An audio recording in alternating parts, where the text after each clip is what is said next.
এবার বর্ষার সাথে মিলে গেল চিত্রনায়িকা বুবলি। শত্রু বর্ষার সাথে মিলে গিয়ে অপু বিশ্বাসকে খোঁচা দিল বুবলি।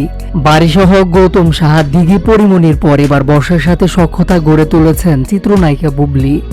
এ যেন অপু বিশ্বাসকে আরও একটা চমক দেখালেন চিত্রনায়িকা শবনম ইয়াসমিন বুবলি। হঠাৎ করেই সবাইকে চমকে দিয়ে বর্ষার সাথে ফটো সেশন করতে দেখা গেছে চিত্রনায়িকা বুবলিকে। এরপর থেকেই সোশ্যাল মিডিয়ায় ব্যাপক আলোচনা হচ্ছে। একটা সময় একে অপরের শত্রু ছিলেন, আর এখন দুজনের ভালো লাগার মুহূর্ত এক ফ্রেমে ফুটে উঠেছে। অপু বিশ্বাস বুবলির দ্বন্দ্বের মধ্যে এসেছিলেন বর্ষা। একটা প্রোগ্রামে বর্ষাকে ব্যঙ্গ করেছিলেন চিত্রনায়িকা অপু বিশ্বাস। এরপরে বর্ষার সাথে অপু বিশ্বাসের সম্পর্ক ভেঙে যায়, আর তখন বুবলির সাথে নতুন করে সম্পর্ক গড়ে ওঠে বর্ষার। সে সম্পর্কের অবশেষে বাস্তবতার রূপ দেখা গেল।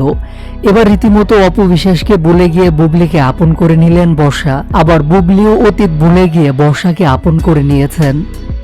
একটা সময় বুবলি যখন শাকিব খানের স্ত্রী দাবি করে সন্তান নিয়ে কেঁদে কেঁদে হাজির হন ক্যামেরায়, তখন অপু বিশ্বাসের পক্ষ হয়ে বুবলিকে ধুয়ে দিয়েছিলেন বর্ষা। তবে এবার অতীত ভুলে গিয়ে চিত্রনায়িকা বুবলি এবং বর্ষা মিলে গেছেন। মূলত সম্প্রতি একটি ফটো সেশনের কাজে এই দুই অভিনেত্রীকে একসঙ্গে দেখা গেল।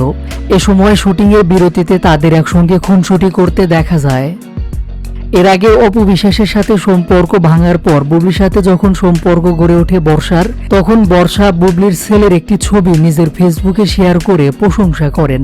আর তখন বর্ষার এই কাণ্ড মানতে পারেননি অপু বিশ্বাস। তখন সাথে সাথে অপু বিশ্বাস অনন্ত জলিলের প্রথম সংসারের মেয়ের বিয়ের ভিডিও শেয়ার করেন।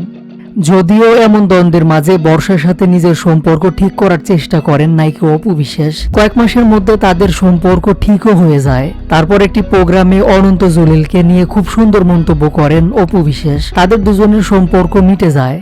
তবে সেই সম্পর্ক আর ধরে রাখতে পারেননি চিত্রনায়িকা অপু বিশ্বাস। তমা দিঘি পরিমণির মতো বর্ষাও অপু বিশ্বাসের কাছ থেকে চলে গেছেন। আর তাই তো সেই সুযোগটা ভালোভাবে কাজে লাগাচ্ছেন নায়িকা বুবলি। যারাই অপু বিশ্বাসের কাছ থেকে সম্পর্ক শেষ করে চলে যাচ্ছে, তাদেরকে বুকে টেনে নিচ্ছে বুবলি।